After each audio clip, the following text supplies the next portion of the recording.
आपने आफरीन फातिमा का घर क्यों तोड़ा?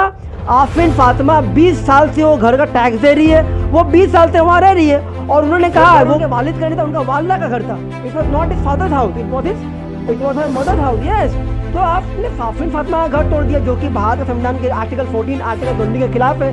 और योगी जी बन गए हैं चीफ जस्टिस ऑफ यूपी।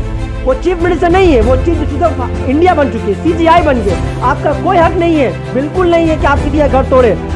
आपने नुपुर शर्मा का अरेस्ट नहीं किया, और जो वायलेंस कर रहा है उसको आप अरेस्ट कर रहे हैं। नुपुर शर्मा को 17 दिन हो गया, अभी तक अरेस्ट नहीं हुई वो।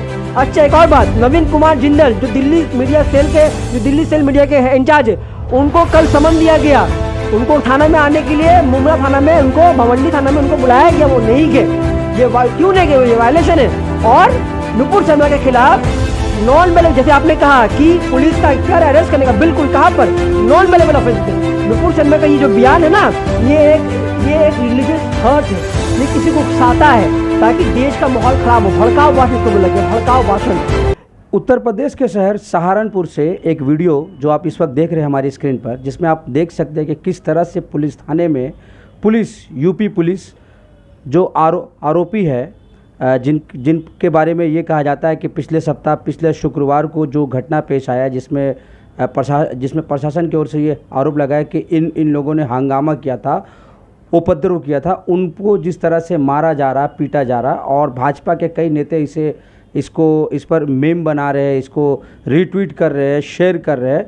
और क्या वाकई पुलिस को ये इख्तियार है, पुलिस को ये पावर है कि जो शख्स जिस पर अभी तक आरोप साबित नहीं हुआ है, जो सिर्फ एक एक्यूज़ है, आरोपी है, उसको इस तरह से टॉर्चर किया जाए, उसको मारा जाए, इस बेरहमी से मारा जाए कि वो शख्स कैमरा में वीडियो में चिल्ला के बोल रहा है कि उसका हाथ जो है टूट चुका है, उसको और ना मारा जाए। लेकिन उसके बावजूद भी पुलिस जो है रुकती नहीं है, पुलिस अपना बल का, अपने ताकत का प्रयोग करती है। इस पर ज़्यादा बात करने के लिए मेरे सामने एडवोकेट अली फहद खान है, जो इस पर हमें इससे ज़्यादा रोशनी डालेंगे। एडवोकेट साहब, क्या पुलिस को ये पावर है कि किसी शख्स को इस तरह से अपने कस्टडी में, इस तरह से जो आरोपी है, इस बेरहमी से उसको मार सकती है? बिल्कुल नहीं मार सकती। It is very much against our Indian constitution. It is very much against the Indian constitution, because CRPC, Criminal Procedure Code, says that the police officers are not allowed to hit, smash, kick, or to do any such kind of physical or mental torture to the accused persons. अगर police accused persons को पकड़ती है तो उसको 24 घंटे के अंदर magistrate के पास प्रोड्यूस करना पड़ता है। This is the duty of the officers. They don't have the right to hit और किक और स्मैश और थ्रैश द एक्यूज पर्सन। और लठों से जो मारते हैं वो भी बिल्कुल गलत है, क्योंकि ये बिल्कुल article 12 of the UDHR, universal declaration of human rights के खिलाफ है।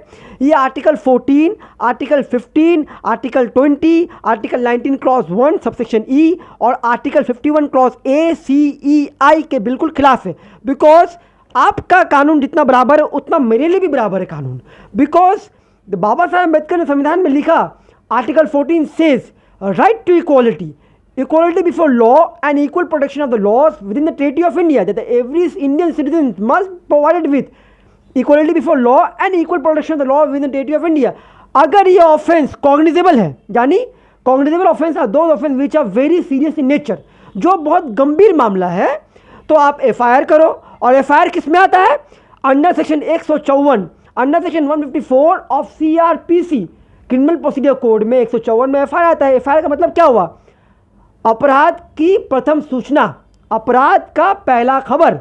जो पुलिस FIR करेगा उसके बाद उसको पुलिस FIR करने के बाद उसको पकड़ेगा, पकड़ के अगर ये ऑफेंस कॉग्निजेबल है और अगर ये नॉन कॉग्निजेबल है, that is bailable offence, where the offences are very less serious in nature. जो 3 साल से कम है वो बेलेबल ऑफेंस है, जो 3 साल से ज़्यादा है वो नॉन बेलेबल ऑफेंस है। अगर ये बेलेबल ऑफेंस है which are less serious in nature, तो पुलिस क्या करेगी? इसको अरेस्ट नहीं करेगी until unless the magistrate pass the order of warrant। और कॉग्निजेबल ऑफेंस जो सीरियस है, that are non compoundable, that are non bailable, जैसे rape, murder, section 153 clause A, section 295 clause A, section 505, ये सब नॉन बेलेबल ऑफेंस है। जो नुपुर शर्मा के ऊपर लगना चाहिए था। नुपुर शर्मा के ऊपर नॉन बेलेबल ऑफेंस यानी कि section 153 clause A, section 153 A, section 295, 295 A, 499, 500, 505, ये पूरे इंडियन पेनल कोड के सेक्शन लगना चाहिए था और इनको अरेस्ट होना जरूरी है because she has went against the sovereignty, integrity and unity of the nation. That is very much against article 51 subsection 1 clause C, clause E, clause I, clause F के खिलाफ है और ये आर्टिकल 14 के भी खिलाफ है, आर्टिकल 25 के खिलाफ है, article 26 of the Indian constitution के खिलाफ है। और ये किसके खिलाफ है? ये उसके खिलाफ है जो बाबा साहब अम्बेडकर ने बनाया था संविधान को, जो बाबा साहब अम्बेडकर ने लगभग 2 साल लगा संविधान बनाने में, यानी 9 दिसंबर 1947 से संविधान बनना शुरू हुआ और 26 नवंबर 1949 को संविधान खत्म हुआ। तो आप उस संविधान के प्रिम्बल में justice, social, economic, liberty, equality, fraternity को बर्बाद कर दिया और पुलिस आज लठों से मार रही है। ये बिल्कुल खिलाफ है, ये बिल्कुल संविधान के खिलाफ है और ये मोदी सरकार अपने अदालत खोल दिए है।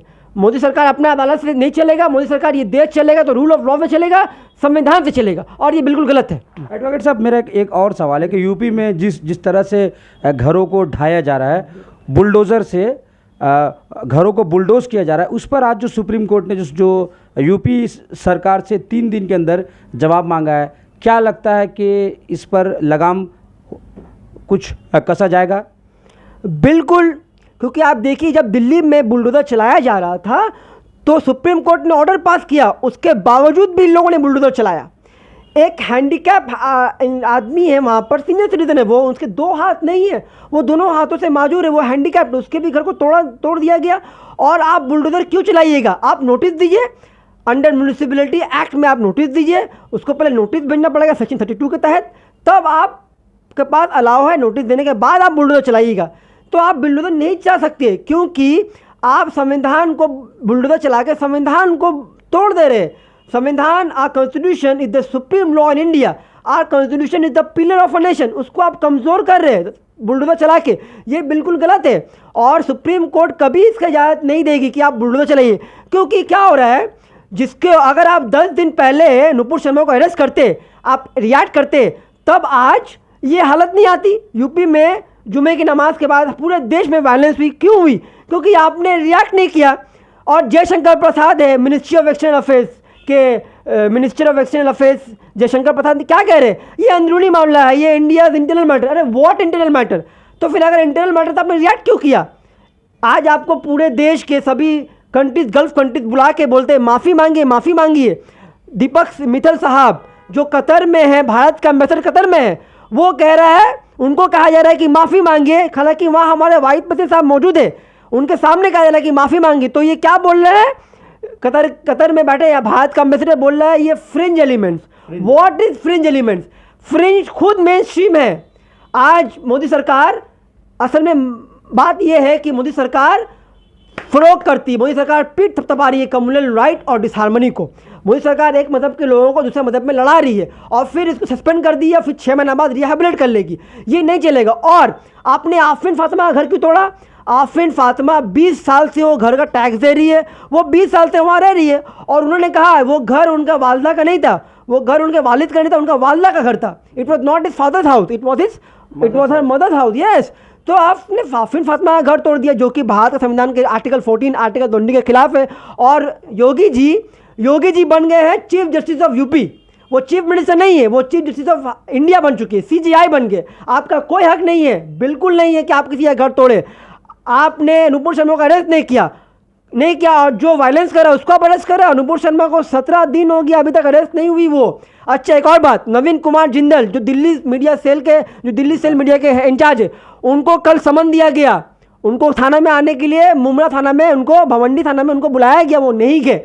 ये क्यों नहीं गए? ये वायलेशन है। और नुपुर शर्मा के खिलाफ नॉन बेलेबल, जैसे आपने कहा कि पुलिस का इख्तियार है अरेस्ट करने का, बिल्कुल, कहाँ पर? नॉन बेलेबल ऑफेंस में। नुपुर शर्मा का ये जो बयान है ना, ये एक रिलीजियस हर्ट है, ये किसी को उकसाता है ताकि देश का माहौल ख़राब हो। भड़काऊ भाषण इसको बोला गया, भड़काऊ भाषण। दैट मीन मोदी क्या कर रहे हैं, मोदी का जो हेड पॉलिटिक्स है ना, हेड पॉलिटिक्स, मोदी का डोमेस्टिक हेड पॉलिटिक्स बन गया है फॉरेन पॉलिसी। मोदी जी का डोमेस्टिक हेड पॉलिटिक्स बन गया फॉरेन पॉलिसी। इसीलिए ये article 51 subsection A B C के खिलाफ है। और साथ साथ नुपुर शर्मा अरेस्ट नहीं हुई है, नुपुर शर्मा को जल्दी अरेस्ट करो। और हम लोग मैं आपके इस न्यूज़ चैनल के माध्यम से कह रहे हैं, हम तमाम सभी मजहब के लोग 135 करोड़ भारत के लोग बॉयकॉट करेंगे बीजेपी गवर्नमेंट को। We will boycott BJP government just like how हमारे बुजुर्गों ने साइमन को बाइकआउट किया, साइमन को भगाया देश से। जो अंग्रेज थे साइमन, उनके सरकार को भगाया, साइमन गो बैक। वैसे ही हम लोग साइमन को भगाया था, वैसे ही हम लोग मोदी सरकार को देश से भगाएंगे। कि 2017 से पहले यानी 2012 से लेकर 2017 तक और 2007 से लेकर 2012 तक जब योगी जी का सरकार नहीं था, तब आप जानते होंगे योगी जी पे कितने सारे केसेस बुक हुए, कितने सारे FIR बुक हुए, बहुत सारे मामला थे। तो क्या उनके घरों पे कोई बुलडोजर चलाया? क्या उनके घरों पे कोई बुलडोजर चलाया? वो तो ऑपोजिशन में थे, तब तो कोई नहीं चलाया। लेकिन आज जब योगी सरकार पावर में आए तो आप किसी को भी पकड़ के आप उसके घर पे बुलडोजर चला दे रहे। ठीक है, अगर वो देश के खिलाफ अगर वो आवाज़ उठा रहा है, अरे भाई आवाज़ क्यों नहीं उठाएंगे? बिकॉज आवाज़ उठाने का मुझे बुनियादी हुकूक है मेरा। Because article 19 of the Indian constitution says that we have the right to protest, और राइट टू एहतिजाज करना मेरा बुनियादी हुकूक है, इसीलिए हम कर रहे हैं। तो इसका मतलब ये नहीं कि आप, हाँ भाई आप पे कानून के दायरे में, इसका मतलब ये नहीं कि आप जावेद पम के घर पे, आफरीन फातिमा के घर पे, आप उसके घर पे आप बुलडोजर चला दिए जाए। क्योंकि भारत के संविधान में सबको बोला गया है right to equality.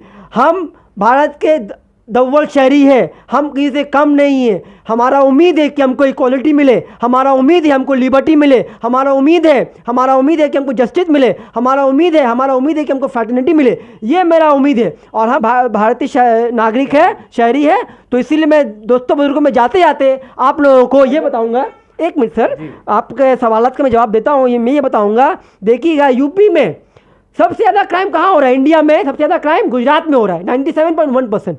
Highest chargesheet Gujarat में इसका सरकार है, बीजेपी का, भाजपा का है।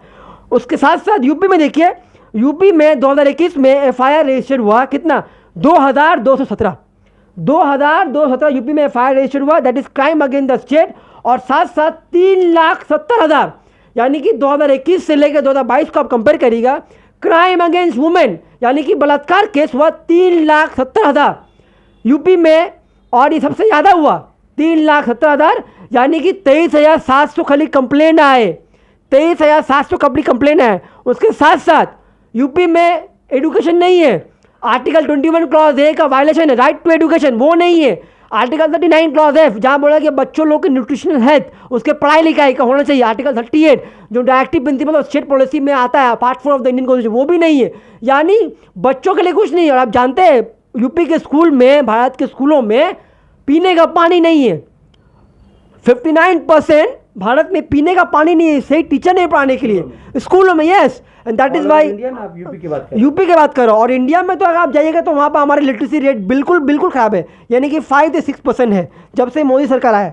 और क्राइम यानी चार्जशीट जो हुआ है, इंडिया टॉप 10 में आता है, टॉप 10 में आता है। अच्छा, एक और बात, आपने लखीमपुर खीरी में 8 किसानों पे गाड़ी चला दिया, तो जाके तोड़िए आशीष मिश्रा का घर, जाके बुलडोजर चलाइए अजय मिश्रा का घर। अच्छा, अनुराग ठाकुर पे आप क्यों नहीं बुलडोजर करते हैं? अनुराग ठाकुर ने पार्लियामेंट में क्या क्या NRC के वक्त, तब भी आप खामोशी है, तो जाके चलाइए बुलडोजर अनुराग ठाकुर के घर पे। भड़काऊ भाषण वो देता है, और आप हम लोगों के, यस अपोजिशन पार्टी, आप हम लोगों के ऊपर बुलडोजर चला रहे। और साथ साथ क्या मोदी जी ने क्या कहा था? मोदी जी ने कहा था सबका साथ, सबका विकास, सबका विनाश, सबका साथ, सबका विकास, सबका विश्वास। यस, तो अभी क्या वो सबके खिलाफ बात कर रहे हैं? कैसे? आपका असम में 2 बच्चे को गोली लग गया, उसके बाद रांची में 2 बच्चे को गोली लग गया, झारखंड में 15 लोग इंजर्ड हो गए NRC के वक्त। NRC में 25, दिल्ली में 25 लोग मारे। एक सवाल कि ये जो लोग जो सड़कों पे उतर के नुपुर शर्मा के खिलाफ विरोध कर रहे हैं, लेकिन जो सड़कों पर जो घंटों जाम करके रखे हुए, गाड़ी को तोड़ रहा है, पुलिस को मारा जा रहा है, सरकारी संपत्ति को नष्ट किया जा रहा है, रेलवे पर किया जा रहा है पथराव, क्या ये सही है या गलत? ये सबसे पहले मैं जिम्मेदारी दूंगा भाजपा सरकार को, मोदी सरकार। क्या बीजेपी के लोग कर रहे हैं क्या? आपको बिल्कुल ये करवा रही, उकसा रहे हैं इसको। सेक्शन देखिए 19, जो लोग धरना दे रहे वो क्या आपके बीजेपी के लोग हैं? ये बीजेपी के लोग नहीं है, लेकिन ये करवाया कौन है? देखिए, अगर नुपुर शर्मा 10 दिन पहले अगर मोदी सरकार नुपुर शर्मा को अरेस्ट करवाते, अगर वो रिएक्ट करते तो आज ये नौबत नहीं आता। वो रिएक्ट नहीं, इसलिए आज ये नौबत आया। हाँ बिल्कुल, यकीनन प्रोटेस्ट पीसफुली होना चाहिए, प्रोटेस्ट करेंगे, एहतियात करेंगे, बिल्कुल संविधान में हमको आर्टिकल 19 इजाज़त देता है। तो हम लोग ये जो दंगे हो रहे हैं, तोड़ फोड़, जिससे आपने कहा ये गलत है, इसका मैं कंडेम करता हूँ। तोड़ फोड़ नहीं होनी चाहिए, प्रोटेस्ट पीसफुली होना चाहिए, पीसफुल होना चाहिए, जाके किसी को चोट नहीं पहुंचे। क्योंकि देखिए, अगर मोदी जी रिएक्ट करते तो आईपीसी, इंडियन पेनल कोड में, जैसे आपने सवाल किया शुरुआत में, सेक्शन 153 ऑफ आईपीसी और 153A, 295A, मामला 295 में रहता। 295 अवेलेबल है, 295 से आगे क्यों गया? आईपीसी का जो 295 सेक्शन का मामला आगे क्यों गया? 295 से आगे इसलिए क्योंकि मोदी जी रिएक्ट नहीं किए, वो 10 दिन पहले रिएक्ट नहीं किए। उनको फॉरेन मिनिस्ट्री बोलता है गल्फ कंट्रीज में इतना मामला खराब हो गया सीरियस, तो तब वो मजबूरी में वो रिएक्ट किए। हालांकि वो सस्पेंड नहीं किए, वो उनको फिर बुला लेंगे, आप अरेस्ट करो। We want Nupur Sharma to be arrested, first and foremost we want Nupur Sharma to be arrested and we must boycott BJP government. Thank you so much. Thank you so much.